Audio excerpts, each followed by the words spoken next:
워싱턴 DC 한복판에서 터진 한마디가 태평양을 건너 지구촌을 뒤흔들었습니다. 한국도 일본처럼 550조 투자하라. 순간 전 세계 외교관들의 휴대폰이 일제히 울려댔죠. 일본은 곧바로 응답했습니다. 한국은 조용히 침묵으로 맞섰죠. 이건 단순한 돈 이야기가 아니었죠. 두 나라가 보여준 완전히 다른 반응. 하나는 즉답, 하나는 침묵. 그런데 여기서 흥미로운 반전이 시작됩니다. 처음엔 모두가 일본을 칭찬했어요. 역시 빠른 판단력. 그런데 뭐야? 한국은 뭘 그렇게 고민하나? 하지만 시간이 지날수록 상황이 뒤바뀌기 시작했습니다. 미국이 조급해하기 시작한 거예요. 한국은 왜 대답이 없지? 바로 이 순간부터 전 세계가 깨달았습니다. 가장 조용한 나라가 가장 큰 파장을 만들어내고 있다는 것을 말이죠. 과연 한국은 어떤 전략을 구상하고 있었을까요? 한국의 고요한 침묵이 불러올 파장은 무엇일까요? 오히려 미국이 간절히 기다리는 그 답을 찾아 떠나봅니다. 딱 1초만요. 좋아요와 구독 꾹 부탁드립니다. 그날 저녁 워싱턴의 모든 언론사가 돌연 숨을 멈췄습니다. 정확히 표현하자면 긴장 속에서 지켜보고 있었던 것이죠. 미국 대통령이 던진 한마디가 전 세계를 요동치게 만들었거든요. 예측할 수 없는 외교 드라마가 막을 올린 순간이었습니다. 저는 마르틴 슈바르츠입니다. 베를린 자유대학에서 국제관계학을 연구해온 지 18년째, 현재는 독일 외교정책협회 수석 연구위원으로 활동하고 있습니다. 함부르크에서 태어나 베를린과 워싱턴을 오가며 동북아시아 안보 정책을 전문적으로 분석해왔죠. 부시 행정부 시절부터 현재까지 한반도를 둘러싼 복잡한 국제정치의 변화를 직접 목격해왔지만 이번만큼은 정말 특별했습니다. 제가 지금껏 연구해온 그 어떤 외교적 순간보다도 예측하기 어려운 긴장감이 감돌고 있었거든요. 무엇보다 이번에는 단순한 압박이 아니라 게임 룰 자체를 바꾸려는 시도였습니다. 어느 날 오후 미국 대통령이 브리핑룸의 모습을 드러냈습니다. 평소보다 훨씬 단호한 기색이 역력했죠. 그리고 폭탄 선언을 터뜨렸습니다. 일본을 향한 550조 원 규모의 투자 요구도 충격적이었지만 바로 그 다음 순간이 진정한 변곡점이었어요. 한국을 정면으로 응시하며 이렇게 선언했거든요. 일본처럼 550조를 투자하든지 아니면 25% 관세 부과를 감수하든지 선택하라. 브리핑룸이 순간 얼어붙는 듯 했습니다. 옆에 있던 BBC 특파원이 작은 목소리로 중얼거렸어요. 이것은 협상이 아니라 최후 통첩이군. 저 역시 동일한 판단이었습니다. 이런 식의 일방적 압박은 동맹국을 대하는 외교적 관례와는 거리가 멀었거든요. 하지만 더욱 놀라운 것은 그 이후에 펼쳐진 상황이었습니다. 일본의 대응은 충분히 예견 가능한 것이었습니다. 일본 총리는 불과 6시간 후 긴급 브리핑을 개최했어요. 550조 원 투자안을 조건부로 수락한다고 공표했죠. 물론 15% 관세 인하와 분기별 성과 검토 조건이 첨부되어 있었지만 어쨌든 즉각적인 반응을 보인 것이었습니다. 저는 도쿄 주재 동료인 하나스에게 바로 연락을 취했어요. 하나스, 일본 측 반응을 어떻게 분석하고 있나? 솔직히 말하면 예상 가능한 수순이었어. 일본은 늘 미국의 압력에 신속히 대응하는 편이야. 그런데 이번엔 유독 서둘렀어. 평소보다 훨씬 큰 패키지를 준비했더군. 서둘렀다는 게 내부 소식에 따르면 총리 관저에서 밤새도록 긴급 회의를 했대. 그런데 결론은 뻔했지. 일단 수용하고 나중에 세부 조건을 협상하자는 쪽이었어. 일본 언론들은 이를 전략적 결단이라고 포장했지만 실질적으로는 어쩔 수 없는 선택이었어요. 미국의 압박에 굴복한 것과 다름없었거든요. 특히 일본 경제산업성 관계자가 기자들에게 남긴 말이 상당히 인상적이었습니다. 우리는 현실적 결정을 내렸을 뿐입니다. 관세 부과보다는 투자 조건이 바람직하죠. 하지만 그 표정에서는 만족감보다는 체념의 기색이 더 짙게 잊혀 있었어요. 그런데 한국은 전혀 다른 행보를 보였습니다. 정말로 다른 차원이었어요. 한국 대통령도 외교부도 그 누구도 즉각적인 입장을 표명하지 않았거든요. 6시간이 흘러도 12시간이 지나도 24시간이 넘어도 동일했습니다. 한국 정부는 단지 전략적 검토를 진행 중이라는 간략한 성명만 발표했을 뿐이었어요. 처음에는 당황스러웠습니다. 혹시 대응 방안을 제대로 준비하지 못한 것은 아닐까 하는 생각이 들었거든요. 하지만 시간이 경과할수록 이상한 분위기가 감돌았어요.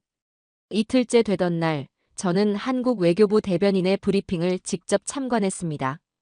기자들의 연속적인 질문에도 그는 침착함을 유지했어요. 한국 정부의 공식 입장은 언제 발표됩니까? 충분한 검토 후에 밝히겠습니다. 일본처럼 즉시 수용할 의향은 없습니까? 우리에게는 우리만의 페이스가 있습니다. 그 대답이 묘하게 기억에 남았어요. 우리만의 페이스라는 표현 말이죠. 마치 다른 기준으로 움직이고 있다는 의미처럼 해석됐거든요. 다른 외신 동료들도 마찬가지로 혼란스러워하고 있었습니다. 로이터의 아시아 담당 특파원 토마스 캐롤과 점심을 함께하며 대화를 나눴어요. 토마스, 한국의 대응을 어떻게 보고 있나? 처음엔 단순히 준비 부족이라고 생각했어. 혹시 대안을 미처 마련하지 못했나? 하는 식으로 말이야. 그런데 지금은 완전히 다른 관점을 갖게 됐어. 어떤? 한국이 이렇게 조용할 때는 반드시 뭔가 준비하고 있다는 뜻이거든. 내가 12년 동안 이 지역을 담당하면서 깨달은 건데 한국은 절대 수동적으로만 있는 나라가 아니야. 다이 벨트의 서울 특파원 클라우스 밀러는 더욱 직설적이었습니다. 일본은 급했지만 한국은 기다리고 있어. 그런데 이게 더 무서운 거야. 일본은 읽을 수 있지만 한국은 읽기 어렵거든. 저 역시 의구심이 생기기 시작했습니다. 과연 이 침묵이 무능력의 표현일까요? 아니면 고도의 전략일까요?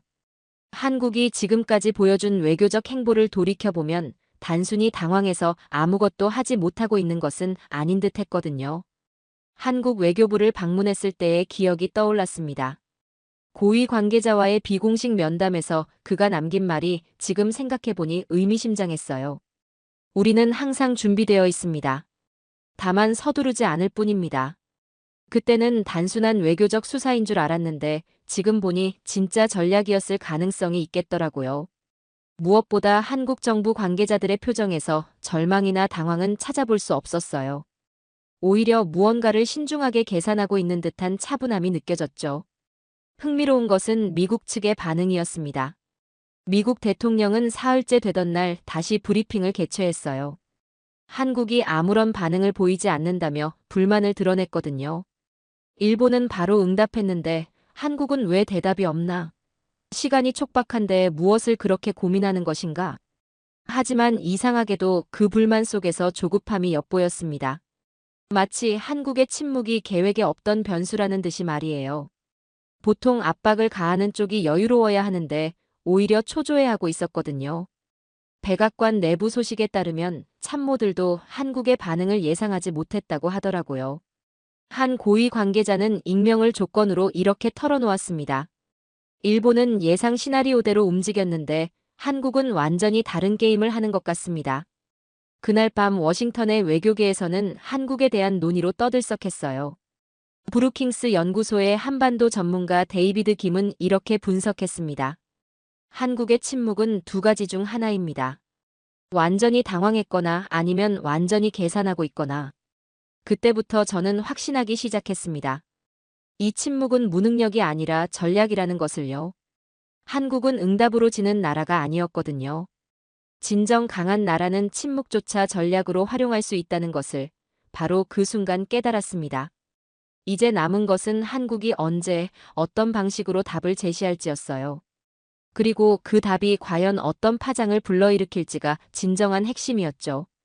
일본의 발표 후 며칠이 흘렀지만 워싱턴의 분위기는 여전히 어수선했습니다.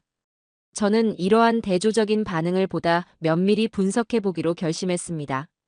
두 나라의 접근 방식이 너무나 상반되었기 때문이었어요. 일본의 합의안을 자세히 들여다보니 흥미로운 지점들이 발견되었어요. 550조 원 투자 승인은 맞지만 세부 조건이 상당히 복잡하게 구성되어 있었습니다. 15% 관세 인하를 전제로 한 조건부 합의였고 분기별 성과 평가 후 재검토 조항이 포함되어 있었어요. 투자 시기도 3년에 걸쳐 단계적으로 진행하는 방식이었습니다. 더 중요한 것은 투자 대상 대부분이 기존에 계획된 프로젝트들을 재포장한 것들이었다는 점이었어요. 도쿄에 있는 동료 기자의 분석이 현실적이었습니다. 피에르, 이번 합의 너무 급하게 만든 흔적이 보이지 않나? 맞아. 실제로는 신규 투자보다 기존 계획을 포장만 새롭게 한 것이야. 빠른 수습을 원했던 거지. 미국의 압박을 신속히 벗어나고 싶었던 것 같다고 분석하더라고요. 실제로는 신규 투자가 아니라 기존 계획을 재포장한 경우가 많았다는 해석이었습니다. 실제로 일본 내부에서는 이번 합의를 두고 논란이 적지 않았습니다. 니혼 게이자이 신문은 사설에서 전략적 결정이지만 부담이 크다고 평가했어요. 아사히 신문도 성급한 합의가 장기적으로는 독이 될 수 있다고 우려를 표명했습니다. 반면 한국의 접근 방식은 전혀 달랐습니다. 한국 외교부는 여전히 전략적 검토 중이라는 간략한 입장을 되풀이했지만 그 검토의 깊이는 차원이 달랐죠.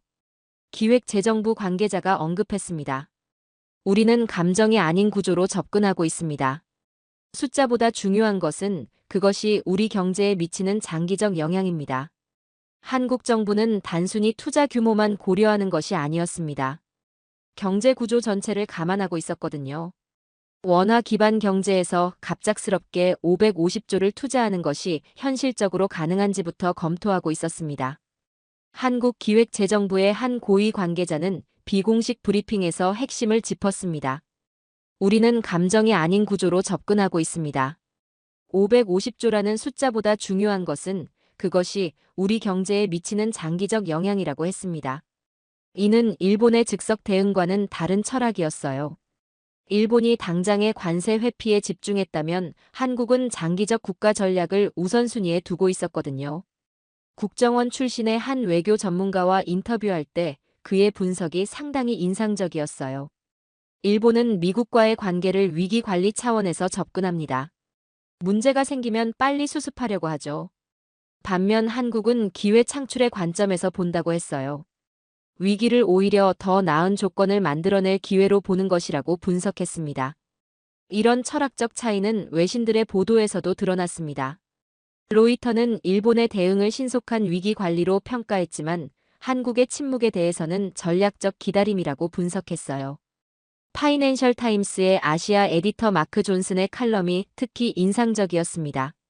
일본은 예측 가능한 동맹국의 모습을 보였지만 한국은 예측 불가능한 전략적 파트너의 면모를 드러내고 있다고 평가했거든요. 워싱턴의 분위기도 점점 변화하고 있었어요. 처음엔 한국의 침묵을 무능력으로 해석했던 관료들도 시간이 지나면서 다른 시각을 갖기 시작했거든요. 국무부의 한 고위 관계자는 비공개 브리핑에서 상당히 의미심장한 말을 했습니다. 한국이 감정이 아닌 수치로 대응하고 있는 것 같다는 것이었어요. 백악관 내부에서도 비슷한 분위기였습니다. 한 고위 참모는 익명을 조건으로 솔직하게 털어놓았어요. 이것은 무능력이 아니야. 숫자와 구조로 계산하고 있어. 백악관 참모도 덧붙였죠. 일본은 계획대로 움직였는데 한국은 새로운 판을 짜고 있는 것 같아. 일주일이 지나면서 두 나라의 대조적 접근법이 더욱 명확해졌습니다. 일본은 빠른 결정으로 당장의 위기를 모면했지만 장기적 부담을 안게 되었어요. 반면 한국은 당장의 이익보다 미래의 정당성을 선택한 것처럼 보였죠. 브루킹스 연구소의 한국 전문가 빅터 차는 이를 명확하게 분석했습니다. 한국은 단순히 응답하지 않은 것이 아닙니다. 상황 자체를 자신에게 유리한 구조로 재편하고 있었던 것입니다. 이는 성숙한 중견국의 전략적 사고방식이라고 평가했습니다. 저는 이 시점에서 깨달았습니다. 우리가 목격하고 있는 것은 단순한 외교적 엇박자가 아니라 두 가지 철학의 충돌이라는 것을요. 일본의 신속함과 한국의 신중함. 그리고 그 신중함 속에 숨겨진 더 큰 그림이 있다는 것을 말이죠. 한국은 응답으로 지는 나라가 아니었습니다. 당장의 이익보다 미래의 정당성을 본 나라였어요. 그리고 그런 선택이야말로 진정한 강함의 표현이었던 것이죠. 한국의 침묵을 분석하면서 저는 놀라운 사실을 발견했습니다. 미국 대통령이 550조 투자를 요구했지만 한국은 이미 그보다 훨씬 많은 성과를 거두고 있었거든요. 다만 조용히, 조건 없이, 그리고 자발적으로 말이에요. 이 발견은 제 인식을 완전히 바꿔놓았습니다. 한국 기업들이 미국에서 하고 있는 일을 직접 조사해보니 정말 놀라운 것을 발견했어. 텍사스에 있는 동료 기자가 삼성 반도체 공장 취재를 하면서 제게 전화를 걸었어요. 한국은 이미 3년 전부터 텍사스에 반도체 공장을 건설하고 있어. 무려 20조 규모인데 이번 요구가 있기 전부터 엄청난 투자를 해왔던 셈이지. 이 말을 듣고 저는 한국 기업들의 미국 투자 현황을 체계적으로 조사해보기로 했습니다. 결과는 충격적이었어요. 삼성전자는 텍사스 오스틴과 테일러에 총 20조 원 규모의 반도체 생산 거점을 구축 중이었습니다. 이는 단순한 공장이 아니라 차세대 반도체 기술의 핵심 거점이었어요. 현지 직원만 해도 2만 명을 초과한 상태였고 이들 대부분이 고임금의 기술직이었습니다. 현대차 그룹의 움직임은 더욱 인상적이었습니다. 엘라베마, 조지아에 이어 최근에는 전기차 전용 공장까지 신설하며 3년간 25조 원 이상을 투자하고 있었거든요. 특히 조지아 사바나의 전기차 공장은 GM과의 합작으로 미래 자동차 산업의 핵심 거점으로 자리 잡고 있었어요.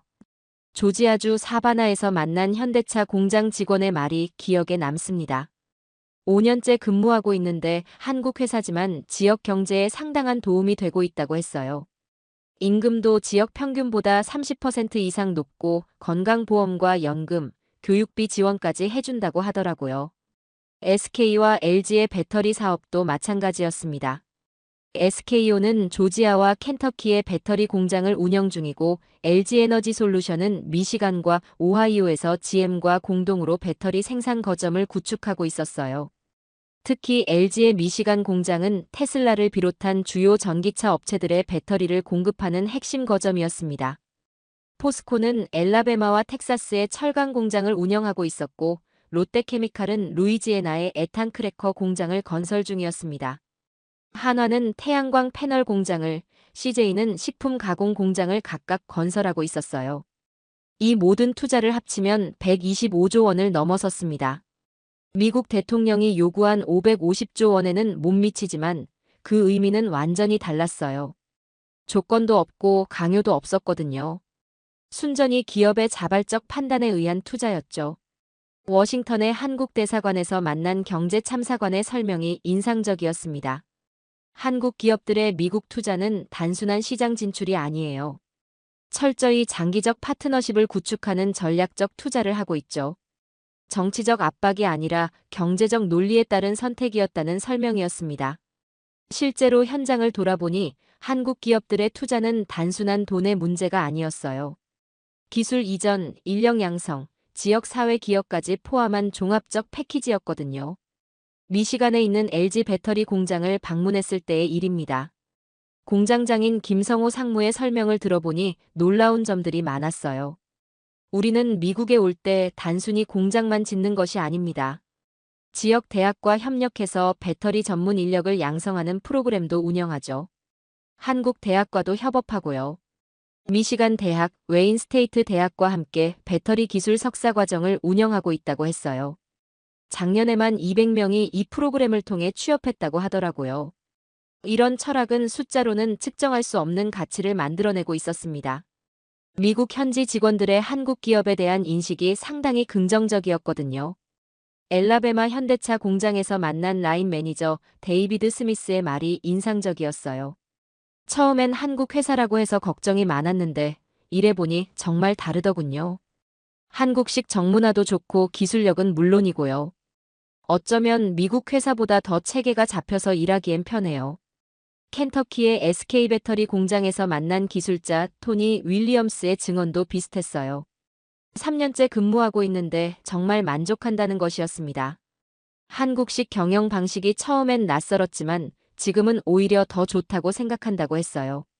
이런 현실을 알고 나니 미국 대통령의 550조 요구가 다르게 보였어요. 한국은 이미 실행하고 있었는데 굳이 새로운 약속을 할 필요가 있을까 싶었거든요. 실제로 미국 상무부 통계를 보면 한국의 대미 투자는 지속적으로 증가하고 있었어요. 지난 3년간만 해도 연평균 20% 이상 늘어났거든요. 그것도 제조업 분야에서 고부가가치 투자가 중심이었습니다. 더 놀라운 것은 이런 투자들이 대부분 조용히 진행되고 있다는 점이었습니다. 언론의 주목도 받지 않고 정치적 선전 도구로 사용되지도 않았어요. 순전히 경제적 논리에 따른 장기적 투자였죠. 조지아주 경제개발청의 마크 윌슨 국장은 한국 기업들의 투자를 높이 평가했습니다. 한국의 투자로 우리 주에 큰 변화가 일어났죠. 일자리뿐만 아니라 기술력 향상, 인재 양성까지 종합적 효과가 미치는 영향이 큽니다.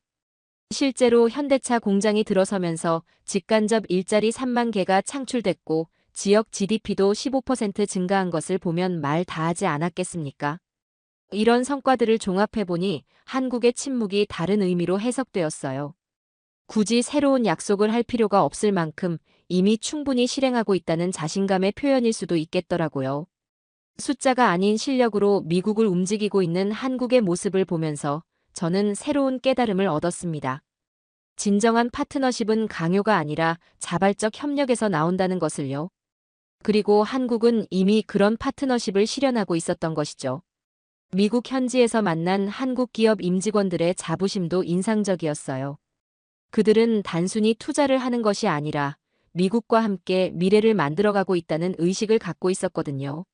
한국의 침묵이 일주일을 넘어가면서 외신들의 시각도 변화하기 시작했습니다.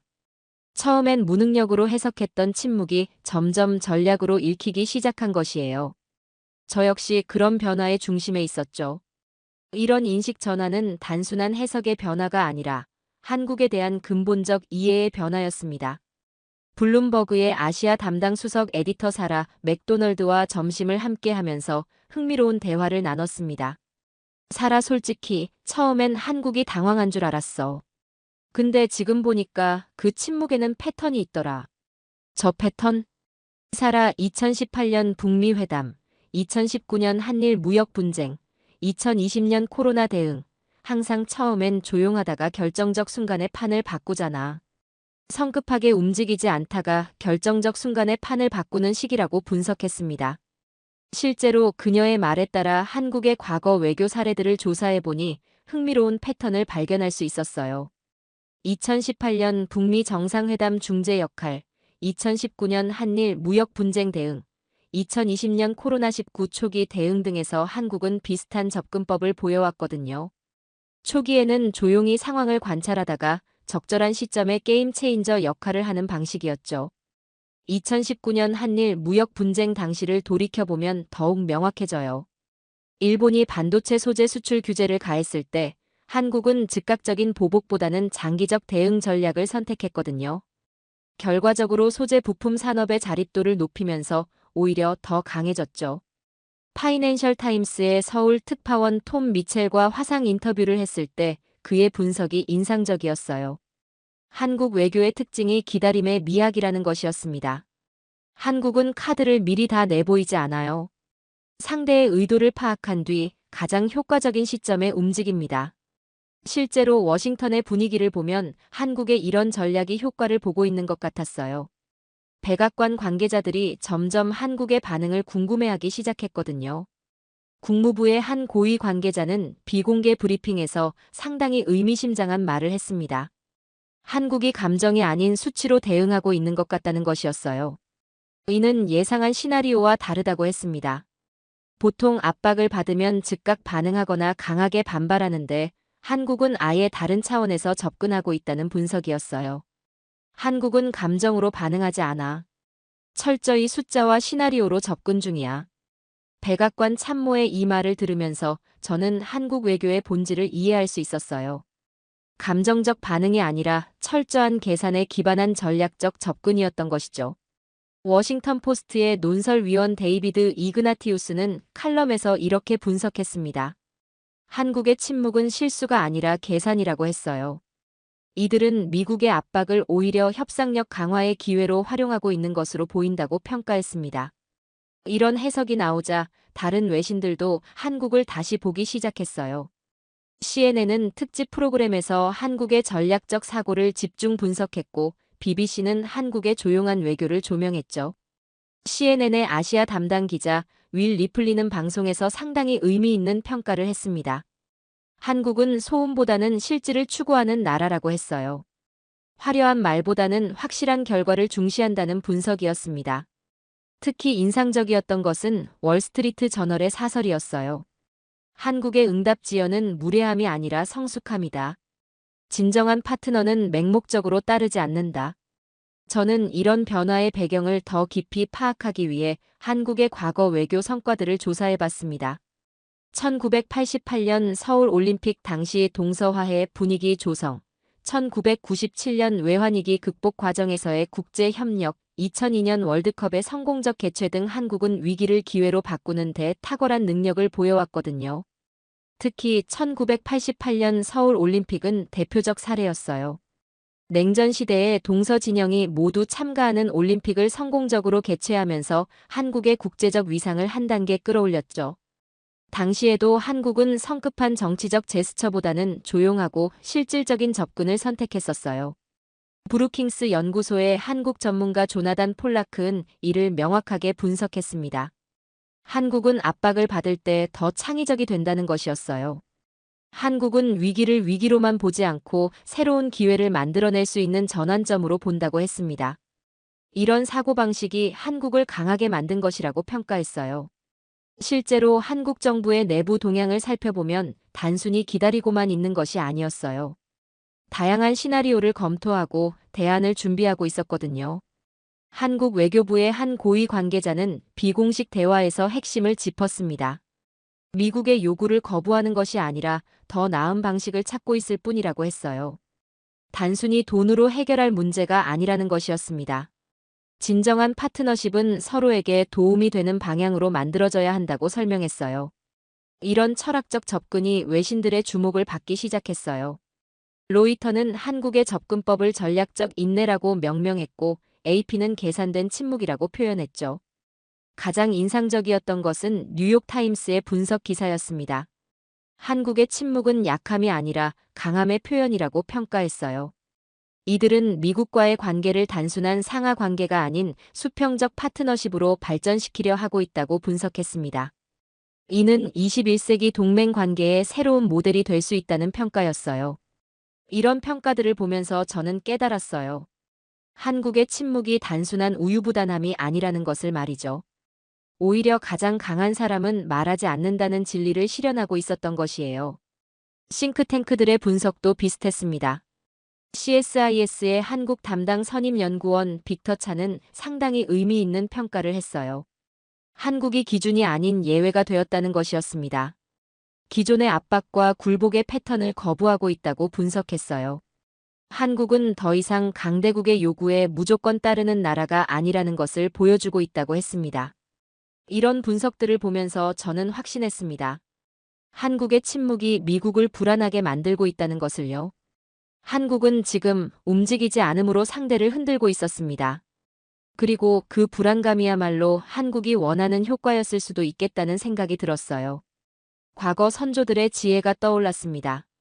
조선시대부터 한국은 강대국 사이에서 살아남기 위해 고도의 외교수를 발전시켜 왔거든요.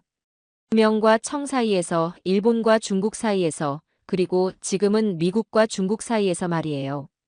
전략은 말보다 조용한 미소로 만들어진다는 말이 있죠. 한국이 바로 그런 모습을 보여주고 있었던 것이에요. 세계 속에 한국을 지켜낸 선조들의 능력이 지금도 이어지고 있었던 것이죠. 한국의 침묵이 계속되면서 가장 큰 우려를 보인 분야는 자동차 산업이었습니다.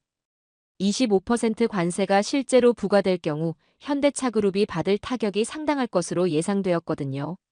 저는 이 부분을 집중적으로 분석해 봤어요. 자동차는 한국 경제의 핵심 축 중 하나였기 때문에 이 문제는 상당히 민감한 사안이었습니다. 디트로이트에 있는 자동차 산업 전문 애널리스트의 분석이 현실적이었습니다. 25% 관세가 현실화되면 제네시스 같은 고급 브랜드는 가격 경쟁력에서 밀려날 것입니다. 판매량 18% 감소는 피하기 어렵죠. 토요타와 혼다 등 일본 업체들은 이미 공격적인 마케팅을 시작했습니다. 실제로 미국 자동차 시장에서 한국차의 위치는 미묘했어요. 토요타, 혼다 같은 일본 브랜드와 직접적으로 경쟁하는 구조였거든요. 관세로 인한 가격 상승은 곧바로 시장 점유율 하락으로 이어질 수 있는 상황이었죠. 흥미로운 것은 일본 자동차 업계의 반응이었어요. 토요타와 혼다는 이미 적극적인 마케팅 공세에 나서고 있었거든요. 마치 한국차의 관세 부과를 기정사실로 받아들이고 시장 점유율 확대 기회로 보는 것 같았어요. LA의 일본차 딜러의 말이 인상적이었어요. 요즘 고객들이 관세 이야기를 많이 한다는 것이었습니다. 고객들이 물어요. 관세 때문에 한국차 비싸지면 어떻게 하냐고. 일본차로 갈아타겠다는 사람도 꽤 있어요. 불확실성이 소비자들을 불안하게 만들고 있었던 것이죠. 이런 상황에서 한국 정부의 침묵은 자동차 업계에 큰 부담이 될 수 있었어요. 하지만 현대차 그룹의 반응은 예상과 달랐습니다. 현대차 미국 법인의 한 고위 관계자와 비공식 대화를 나눴을 때 그의 말이 인상적이었어요. 관계자 우리는 수출만 하는 회사가 아닙니다.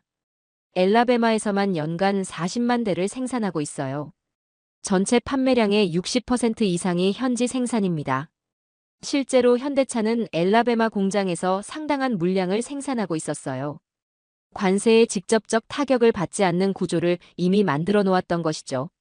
하지만 모든 문제가 해결된 것은 아니었습니다. 고급 부품이나 특정 모델들은 여전히 한국에서 수입해야 했거든요. 자동차 산업 컨설턴트의 분석이 현실적이었어요. 현대차의 미국 현지 생산 비중이 높아진 것은 맞지만 여전히 관세의 영향을 피할 수는 없다는 것이었습니다. 프리미엄 세단이나 전기차 같은 고부가 가치 제품들은 대부분 한국에서 만들어진다고 했어요. 제네시스는 한국에서만 생산되기 때문에 25% 관세를 받으면 BMW, 메르세데스와의 경쟁에서 밀려날 수 있다는 분석이었습니다. 그런데 흥미로운 것은 한국 정부의 접근법이었어요. 자동차 산업만을 따로 떼어서 보호하려 하지 않았거든요. 오히려 전체적인 그림 속에서 자동차를 하나의 요소로 보고 있었어요. 한국산업통상자원부의 한 관계자는 비공식 브리핑에서 핵심을 짚었습니다.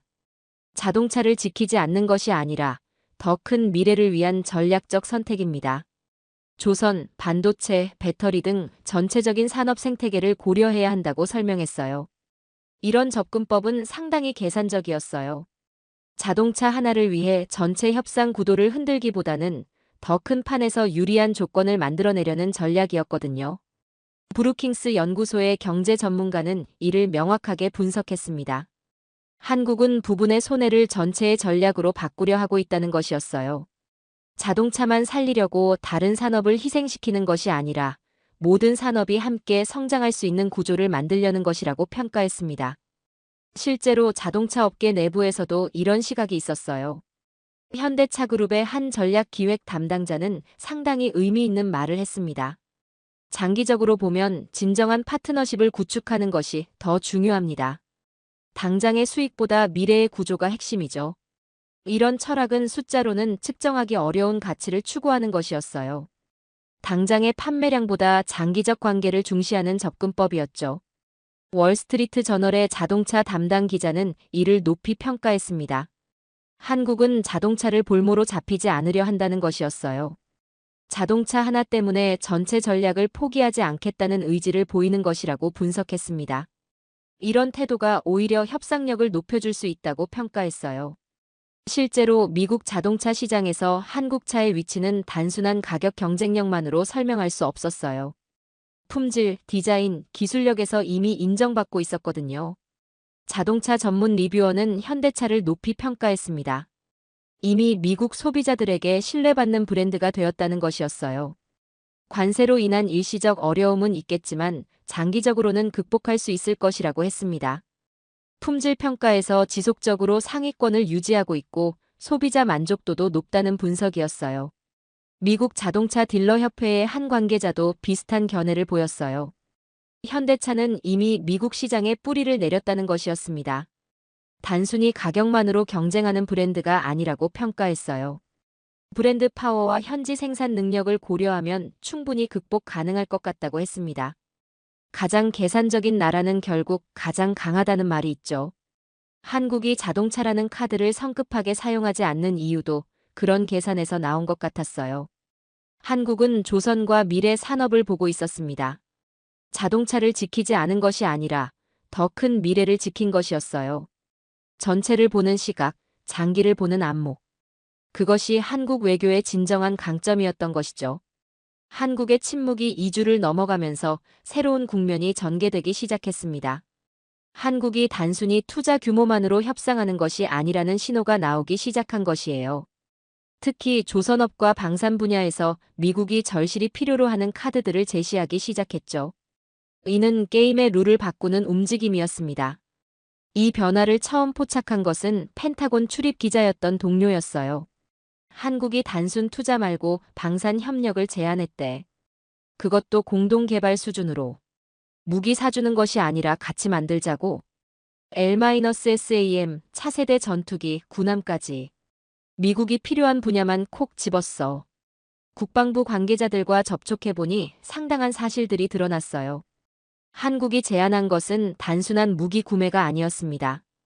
L-SAM 블록이 공동 개발, 차세대 전투기 기술 협력, 그리고 무엇보다 조선업 분야에서의 전략적 파트너십이었거든요. 국방부의 한 고위 관계자는 비공개 브리핑에서 핵심을 설명했습니다. 한국의 제안은 예상한 수준을 뛰어넘었다는 것이었어요. 이것은 단순한 거래가 아니라 동맹 차원의 접근이라고 했습니다. L-SAM 블록이는 한국이 독자 개발한 장거리 지대공 미사일인데 이것을 미국과 공동으로 업그레이드하자는 것이었어요. 한국의 미사일 기술은 실전에서 검증되었다고 평가했습니다.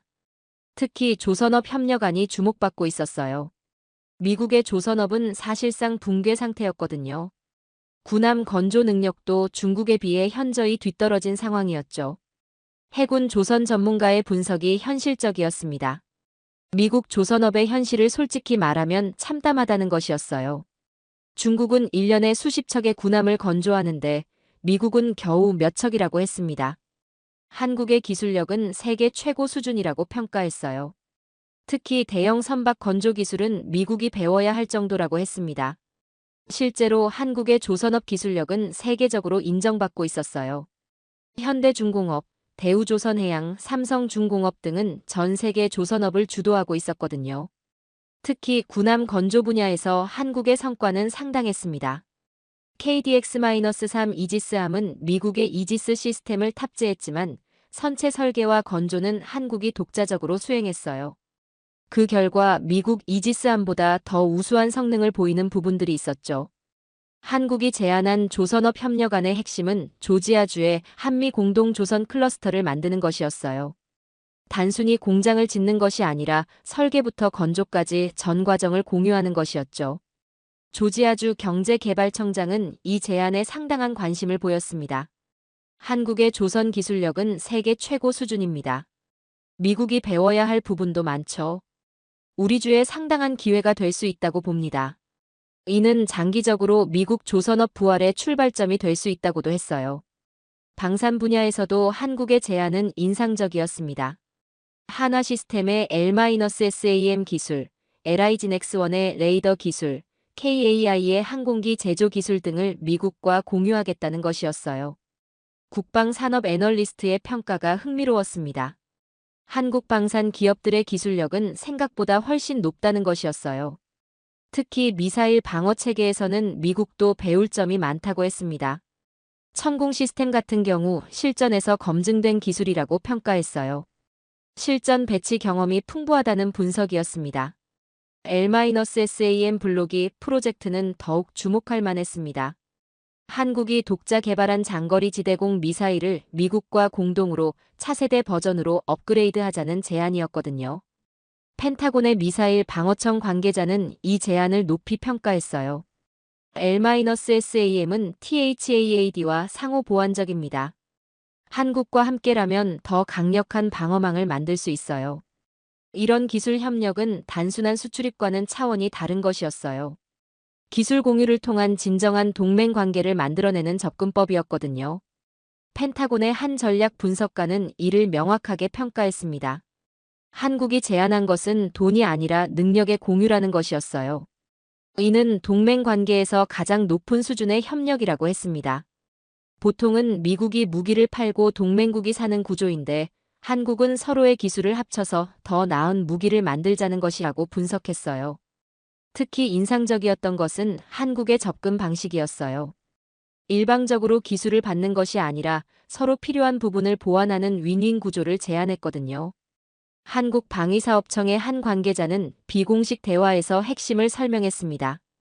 기술로 미국을 움직이려고 한다는 것이었어요. 단순한 돈의 논리가 아니라 진정한 파트너십을 만들어내는 것이라고 했습니다. 물론 기술 공유에 대한 부담은 있지만 진정한 동맹이라면 그 정도 위험은 감수해야 한다고 말했어요. KAI의 KF-21 전투기 프로젝트도 협력 대상에 포함되어 있었어요. 한국이 독자 개발 중인 4.5세대 전투기의 일부 기술을 미국과 공유하겠다는 것이었죠. 항공 우주 산업 전문가의 분석이 흥미로웠습니다. KF-21은 경량화, 연료 효율에서 강점이 있어요. 미국도 주목하는 모델입니다. 이런 제안들이 워싱턴에 전해지면서 분위기가 변화하기 시작했어요. 단순히 550조 투자 여부를 묻는 차원을 넘어선 것이었거든요. 국무부의 한 고위 관계자는 핵심을 짚었습니다. 한국의 제안은 예상한 틀을 벗어났다는 것이었어요. 이것은 새로운 차원의 협력 모델이라고 평가했습니다. 이것은 새로운 차원의 동맹 모델입니다. 돈이 아닌 능력으로 연결되는 관계죠. 싱크탱크들의 반응도 비슷했습니다. CSIS의 방산 전문가는 상당히 의미 있는 분석을 내놨어요. 이제 한국이 기술로 미국을 움직이고 있습니다. 이 순간부터 협상의 주도권은 서서히 한국 쪽으로 이동하고 있었습니다. 이제 한국은 단순한 응답자가 아니라 새로운 판을 설계하는 주체가 되어가고 있었던 것이죠. 실제로 미국이 절실히 필요로 하는 분야들로 미국을 움직이고 있었던 것이죠. 조선업은 중국과의 경쟁에서 필수적이었고 첨단 방산 기술은 미래 전장에서 핵심이었거든요. 헤리티지 재단의 국방 전문가는 변화의 본질을 짚었습니다. 이제 무기까지 전략 자산이 된 나라라는 것이었어요. 한국의 위상이 달라졌다고 평가했습니다. 과거에는 미국이 한국에게 무기를 팔아주는 관계였지만 이제는 한국도 미국에게 줄 수 있는 기술이 있다는 것이었어요. 특히 조선업에서 한국의 기술력은 미국이 간과할 수 없는 수준이었어요. 중국의 해군력 증강에 대응하기 위해서는 한국의 조선 기술이 절실했거든요. 해군전략연구소 교수는 현실을 직시했습니다. 중국은 매년 수십 척의 군함을 진수시키고 있다는 것이었어요. 미국 혼자서는 이 속도를 따라잡기 어렵다고 했습니다. 한국과의 협력이 절실한 상황이라고 분석했어요. 한국이 제시한 이 새로운 차원의 협력안은 기존의 협상 구도를 바꿔놓았어요. 단순한 경제적 요구와 응답의 관계에서 벗어나 진정한 전략적 파트너십의 차원으로 발전시킨 것이었죠. 이제 협상의 주도권이 서서히 한국 쪽으로 넘어가고 있다는 느낌이 들었어요. 한국의 전략적 침묵이 3주를 넘어가면서 워싱턴의 분위기가 완전히 바뀌기 시작했습니다. 처음엔 한국의 무대응을 답답해했던 미국 관료들이 이제는 오히려 불안해하기 시작한 것이에요. 그리고 그 불안감이야말로 한국이 노렸던 효과였을 수도 있겠다는 생각이 들었습니다. 이런 심리적 역전은 단순한 감정의 변화가 아니라 권력 관계의 근본적 변화였어요. 이런 변화를 가장 먼저 포착한 것은 월스트리트였어요. 금융계에서는 한국의 침묵을 새로운 시각에서 해석하기 시작했거든요.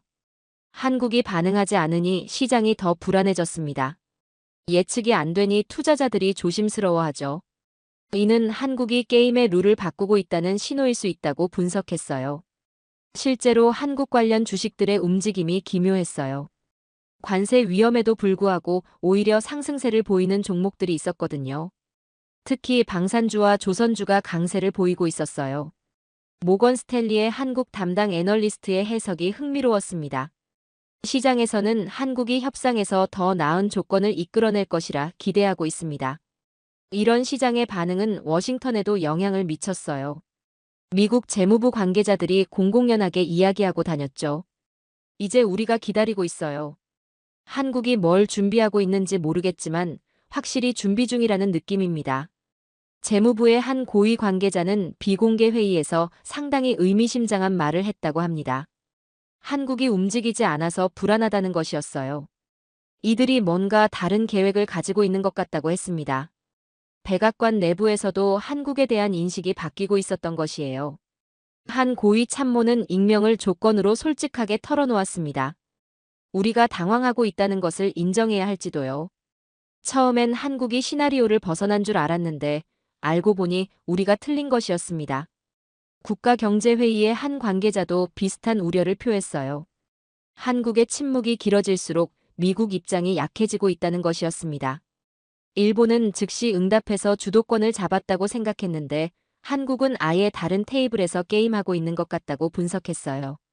이런 심리적 변화는 상당히 의미가 컸어요. 협상에서 기다리는 쪽이 주도권을 갖게 된 것이었거든요. 하버드 케네디 스쿨의 협상 전문가는 이를 심리적 역전이라 불렀습니다. 협상에서 가장 강한 쪽은 떠날 수 있는 쪽입니다. 한국은 그 포지션을 만들었어요. 예일대 경영대학원의 교수도 비슷한 분석을 했어요.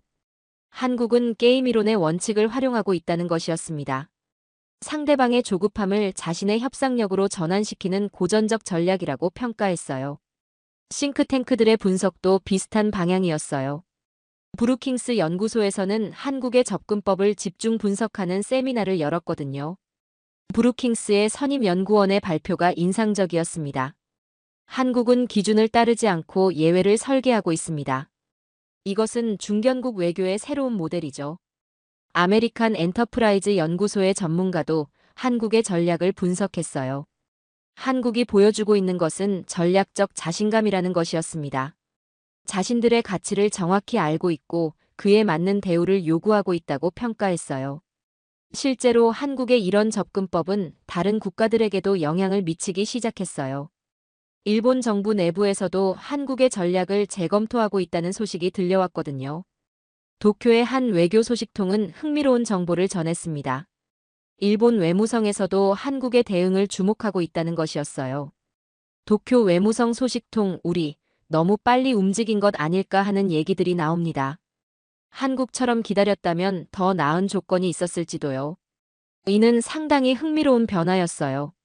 처음엔 한국의 침묵을 비웃었던 일본이 이제는 오히려 부러워하고 있었거든요. 블룸버그의 특종 보도가 결정적이었습니다. 침묵은 전략이었다라는 제목의 기사에서 한국의 접근법을 상세히 분석했어요. 기사에 따르면 한국은 처음부터 이런 시나리오를 계획하고 있었다는 것이었어요.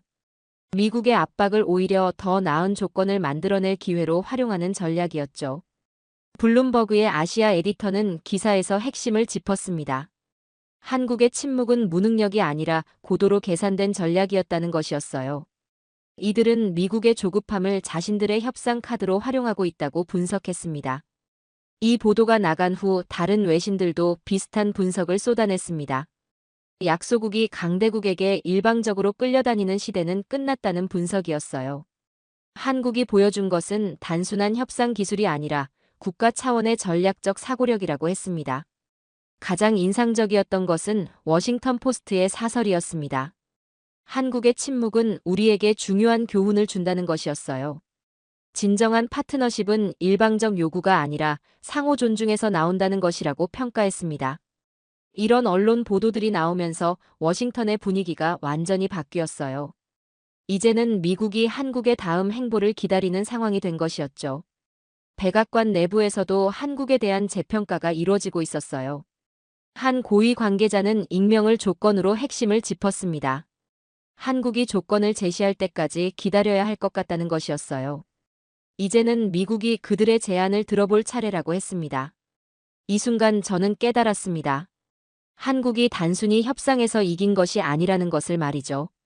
아예 협상의 성격 자체를 바꿔버린 것이었어요. 이제는 미국이 한국의 조건을 기다리는 상황이 되었습니다. 침묵하는 나라가 기준이 되는 순간이었어요. 이것이야말로 진정한 외교의 승리였던 것이죠. 한국의 침묵이 한 달을 넘기자 전 세계의 시선이 한국으로 쏠렸습니다. 더 이상 단순한 한미 무역 협상이 아니었습니다. 워싱턴의 외교계에서는 한국이 조용히 새로운 국제 질서의 틀을 짜고 있다는 분석이 퍼지기 시작했죠. 가장 뚜렷한 변화는 미국 대통령의 태도에서 드러났습니다. 한국은 중요한 동맹국입니다. 그들의 신중한 접근을 존중하며 좋은 결론을 위해 충분한 시간을 제공하고 있습니다. 25% 관세를 언급하던 때와는 전혀 다른 목소리였습니다. 같은 입에서 나온 말이 맞나 싶을 정도였죠. 백악관 참모진 내부에서도 생각을 바꿔야 할 때가 왔다는 말이 흘러나오고 있었습니다. 그 배경에는 한국이 조만간 제시할 것으로 보이는 4대 전략 협력안에 대한 관측이 있었습니다. 외교계에서 떠도는 시나리오는 다음과 같았습니다. 첫 번째는 조선업 르네상스 프로젝트로 조지아와 버지니아의 한미 공동 조선 클러스터를 설립하는 것. 두 번째는 차세대 방산 동맹, 한국의 L-SAM, KF-21, 이지스 기술을 기반으로 한 공동 개발 추진. 세 번째는 반도체 기술 혁신 센터 설립으로 텍사스 애리조나 공동 R&D 허브를 구축하는 것. 마지막으로 미래 에너지 파트너십을 통한 배터리 수소 태양광 기술의 글로벌 표준 공동 주도였어요. 이 모든 프로젝트는 단순히 얼마를 투자할 것인가에 초점을 맞춘 것이 아닌 양국의 질과 방향의 변화가 핵심일 것이라고 예측했죠. 한국 외교부는 공식 입장은 밝히지 않았지만 익명 관계자들을 통한 브리핑은 있었습니다. 우리는 지금 거래가 아니라 질서를 조율하고 있습니다. 태풍 오기 전이 가장 조용한 법이죠. 이것은 단순한 반응이 아니라 새로운 패러다임의 준비입니다. 워싱턴의 반응은 조심스러우면서도 기대에 찬 분위기였습니다. 국방장관은 기자 브리핑에서 이렇게 언급했습니다. 이번 관세 협상을 통해 우리는 지금 새로운 형태의 동맹을 배우고 있습니다. CSIS, 브루킹스, 헤리티지 등 주요 싱크탱크들은 특별 세미나를 열고 한국의 접근을 분석하기 시작했습니다.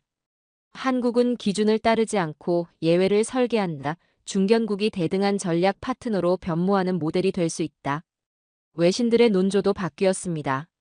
이코노미스트는 조용한 혁명. 한국이 새 질서를 설계하고 있다고 했고, 파이낸셜 타임스는 한국은 작지만 거대한 구조를 뒤흔들고 있다고 평했어요. 뉴욕 타임스도 침묵은 메시지였다. 강요가 아닌 설계의 언어였다며 한국을 언급했죠. 현장에서도 변화는 감지되었습니다. 텍사스 삼성 엔지니어는 인터뷰에서 우리나라가 이렇게 당당해질 수 있다는 것을 현지에서 체감하고 있어요라며 뿌듯해했습니다. 이제 전 세계는 기다리고 있습니다. 한국이 실제로 어떤 답을 내놓을지. 그 답은 아직 발표되지 않았지만 이미 많은 이들이 깨닫고 있었죠. 진짜 강국은 큰 소리가 아니라 움직이지 않고도 질서를 바꾸는 나라라는 것을. 한국은 아직 말을 꺼내지 않았습니다. 하지만 판은 이미 바뀌어 있었죠. 그리고 워싱턴은 지금 그 조용한 대답을 기다리고 있습니다. 이것은 단순한 무역 협상의 이야기가 아니었습니다. 한 나라가 어떻게 조용한 확신으로 세계의 기준을 바꿀 수 있는지를 보여준 역사적 순간이었어요. 한국은 말하지 않음으로써 가장 강력한 메시지를 전달했습니다. 진정한 파트너십은 강요가 아니라 존중에서 나온다는 것을요. 세상에는 큰 소리로 외치는 힘도 있지만 조용히 실천하는 더 큰 힘이 있다는 것을 한국이 증명해냈습니다. 오늘 우리가 목격한 것은 새로운 시대의 시작입니다. 작은 나라도 큰 꿈을 가질 수 있고 침묵도 때로는 가장 웅변적인 답변이 될 수 있다는 희망의 메시지였어요. 한국이 세계에 선사한 이 소중한 교훈을 우리 모두 가슴에 새겨야 할 것입니다. 지금까지 우인스의 수진이었습니다. 오늘도 끝까지 함께 해주셔서 정말 감사합니다. 당신만의 해외 감동 이야기가 늘 당신 곁에서 따뜻한 순간으로 남길 바랍니다. 다음에도 따뜻한 이야기로 다시 찾아올게요. 수진이랑 우인스 다음에도 함께해요. 오늘도 행복한 하루 되세요. 사랑합니다.